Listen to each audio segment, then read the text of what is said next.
Faut-il s'attendre à une fin d'année critique, sous haute tension, truffée d'incertitudes sur les marchés financiers? On en parle avec vous, Eric Lewin. Bonjour Eric. Bonjour mon cher David. Rédacteur en chef des publications Zagora. On voit bien que la rentrée est morose en bourse depuis le mois de septembre. Est-ce que le vent a tourné? Est-ce qu'on peut dire, après on va évoquer, on va égrener Trump, le Covid, etc., l'élection américaine, mais est-ce que globalement, le sentiment c'est que le vent a un petit peu tourné là, à partir du mois de septembre, sur les marchés? Écoutez, c'est peut-être pas le vent qui a tourné, c'est qu'on assiste quand même à une grande montée des incertitudes à quelques semaines des élections présidentielles américaines qui ont un enjeu considérable pour les marchés. Donc moi j'ai envie de vous dire quand même qu'on a eu une période où en mars on était à 3006, on est remonté sur des niveaux de 5002, là on a rebaissé, on est à 4800 points et on est un petit peu dans l'attentisme parce que certains investisseurs ne pensaient pas qu'on aurait comme ça, alors je sais pas si on doit dire une deuxième vague ou si c'est la même vague, mais ne pensaient pas que le Covid pourrait encore une fois entraver nos économies occidentales et même le monde, puisque je regardais un petit peu les statistiques ce matin, on s'apprête à reconfiner 9 quartiers dans Brooklyn et le Queens, il y a plus de 100 000 morts en Inde, plus d'1 million de morts dans le monde, bref, on a le sentiment qu'on ne s'en sort pas avec cette pandémie et donc toutes les hypothèses macroéconomiques qu'on avait faites avec une pandémie qui s'arrête et donc avec une forte reprise de l'activité au troisième trimestre et bien sûr au quatrième trimestre. Donc c'est ce scénario-là aujourd'hui qui est mis à mal, qui se fissure, c'est ça, hein? Pardon ? C'est ce scénario qui se fissure bien sûr, aujourd'hui. oui, c'est ce scénario. C'est-à-dire que c'est le scénario, l'espèce de reprise en V, ou tout du moins la reprise en U qu'on espérait, n'est pas en rendez-vous. Vous avez vu ce matin, alors il y a eu un petit indicateur qui est passé un peu inaperçu, mais qui est intéressant. On était en France, et l'indice dans le secteur privé en France, c'est la première contraction depuis 4 mois. C'est pas dramatique, mais on voit par exemple, si on prend un autre indicateur aux États-Unis, on a eu un taux de chômage à 7,9% vendredi dernier, mais depuis le mois de mars, on a détruit 22 millions d'emplois, on n'en a récupéré que 11 millions 4. Ouais. Ce qui veut dire qu'il y a encore 10 millions d'emplois à récupérer avec un revenu des ménages qui tend à baisser en tendanciel aux États-Unis, une consommation des ménages qui est peut-être encore un peu là, mais parce que les Américains puisent dans leur épargne, puisque je vous rappelle que le taux d'épargne des ménages est remonté à 14%. Bref, on n'est pas serein parce que la grosse inquiétude, c'est ce Covid qu'on n'arrive absolument pas à gérer. Et puis bien sûr, on va en parler, tout ce qui concerne l'élection présidentielle américaine. Ouais, on peut dire que les nuages noirs, pour le coup, s'accumulent depuis cette rentrée. On le dit, l'accélération de la pandémie qui ôte toute visibilité et qui met à mal, encore une fois, cette reprise économique, ces mesures sanitaires, l'élection américaine qui est incertaine. Maintenant, le Covid de Trump, même si manifestement les nouvelles sont plutôt rassurantes, puisqu'il retourne a priori aujourd'hui à la Maison-Blanche. Donc, il y a une amélioration de l'état de santé a priori du président américain. Oui, mais si vous voulez, la grande problématique aux États-Unis, c'est pas tellement l'état de santé de Trump. Ce que veulent pas les marchés, c'est que Trump meure maintenant.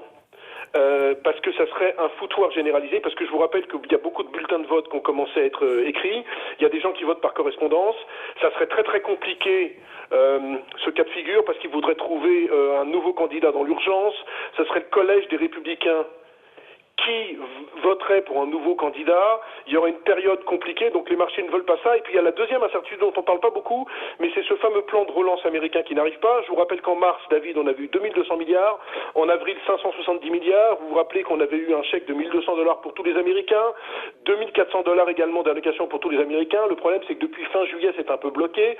On parlait d'un plan de 1500 milliards, puis 2000 milliards, on est un peu dans l'expectative la plus complète par rapport à ça. On sent que les États-Unis ont besoin de ça, puisque comme je vous le disais, ça patine vraiment du côté des revenus des ménages. Donc bref, il y a beaucoup d'incertitudes. Et puis il y a quand même cette fameuse élection. Rappelons qu'il y a à peu près 8 points d'écart entre Joe Biden et Donald Trump. Alors vous allez me dire oui, mais Hillary Clinton, il y a 4 ans, c'était la même chose, sauf qu'il n'y avait que 4 à 5 points d'écart.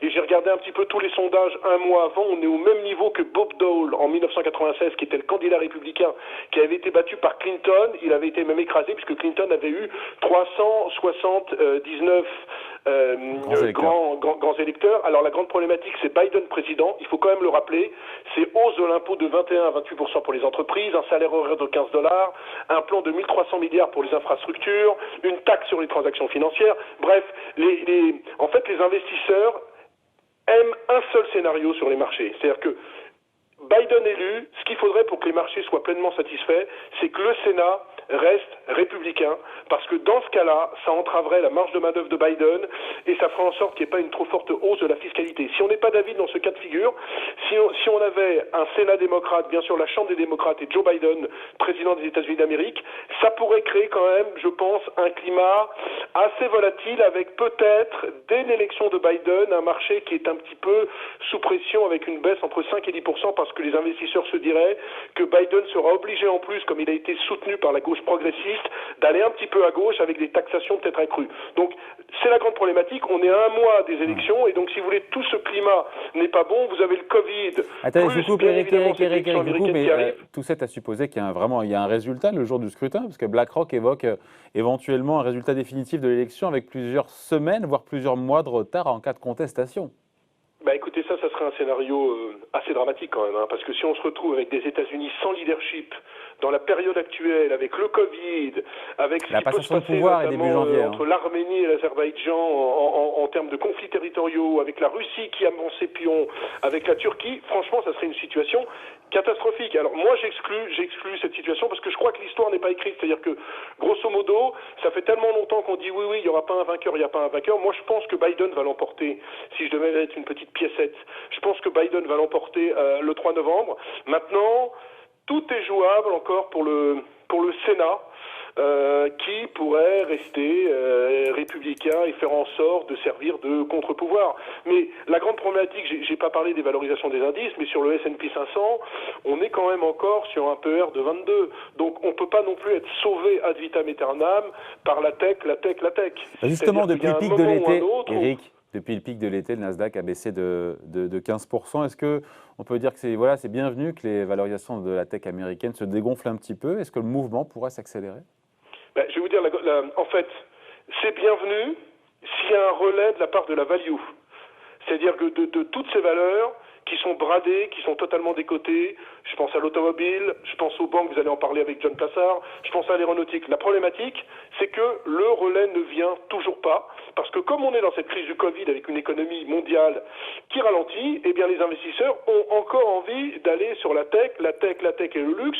La grande problématique, c'est qu'on commence à être ultra cher sur la tech, et moi, dans la situation actuelle, voir encore le Nasdaq perd une dizaine de pourcents, ça serait pas complètement dingue. Maintenant, ce que j'ai remarqué quand même ce matin, c'est plutôt la bonne nouvelle. Je regardais les statistiques de flux. Il y a eu quand même la semaine dernière 11 milliards de flux entrants sur les actions et simplement 2 milliards de flux entrants sur les obligations. Donc ça veut dire quand même que les investisseurs savent qu'il n'y a pas d'autre alternative qu'acheter des actions en ce moment. Maintenant, est-ce qu'il faut en acheter plutôt à 4008 sur le CAC? Est-ce qu'il faut en acheter plutôt à 4005? Moi, je pense qu'on va avoir... Il y a un indicateur qu'il faut regarder en permanence en ce moment, c'est le VIX. Ce fameux indice de la volatilité, on était à 26 lundi dernier à la même époque. Là, on est à 29,50. J'ai le sentiment qu'on va monter sur la volatilité et qu'on peut avoir des séances vraiment de yo-yo permanents, ce qui pourrait sauver les marchés au mois d'octobre. Justement, c'était ma question. Ce qui pourrait sauver les marchés, c'est que le plan de relance entre les démocrates et les républicains soit adopté. C'est qu'on trouve un accord à minima, disons entre 1200 et 1500 milliards de dollars, et on s'aperçoit qu'on fait tout pour soutenir la consommation des ménages aux États-Unis. Si on est dans ce cas de figure, je pense qu'il peut y avoir un salut à Wall Street et qu'on peut avoir un mois d'octobre pas trop mauvais. Maintenant, si on sent qu'il y a un blocage institutionnel avec Trump qui fait des siennes, ou encore avec un Trump qui est plus gravement malade qu'on le pense, parce que franchement, on ne sait rien sur Trump, même quand vous regardez CNN, personne ne sait rien, il y a toutes les conjectures possibles et inimaginables. On peut se retrouver dans une situation compliquée. Donc c'est pour ça que je vous dis, on va vivre un mois à l'ère de la plus grande volatilité. Donc la nervosité va rester de mise. Et le seul moyen, donc, pour calmer un peu les esprits pour vous, ça serait donc un accord sur bipartisan entre républicains et démocrates pour soutenir et prolonger les aides aux Américains, c'est ça, hein? Oui, tout à fait. Oui, c'est ce plan de relance, il faut trouver. Nancy Pelosi, la patronne de la Chambre des représentants, œuvre dans ce sens. Trump a quand même besoin, si vous voulez, d'avoir un accord, parce qu'il ne faut pas oublier qu'avec 7,9% de chômage, si vous voulez, le taux de chômage aux États-Unis est supérieur à celui qui était à la veille du deuxième mandat de Barack Obama. On était à 7,8 en 2012, quand Barack Obama s'est représenté. Et si on va plus loin dans l'histoire, Reagan, quand il s'est présenté en 1984, on était à 7,2%. Donc pour l'instant, sur le front de l'emploi, les résultats ne sont pas exceptionnels pour Trump. Il n'y aura plus de chiffres du chômage américain avant l'élection présidentielle. Donc je pense que Trump est obligé quand même de jouer son va-tout, ne peut pas laisser, si vous voulez, l'économie américaine vaciller, et qu'il aura besoin d'un plan de relance. Et il a vraiment besoin d'un plan de relance pour dire voilà, jusqu'au dernier moment, je suis là pour aider les Américains. Donc c'est pour ça que je pense qu'on peut quand même arriver à une solution, sauf si bien évidemment, mais ça c'est un autre cas de figure, Trump en était empêché parce que le Covid ferait vraiment des siennes dans le corps d'un homme de 74 ans qui pèse plus de 110 kilos. Voilà, mais encore une fois, l'histoire n'est pas écrite puisque, a priori, Donald Trump retourne aujourd'hui à la Maison-Blanche. Merci beaucoup, Eric, hein.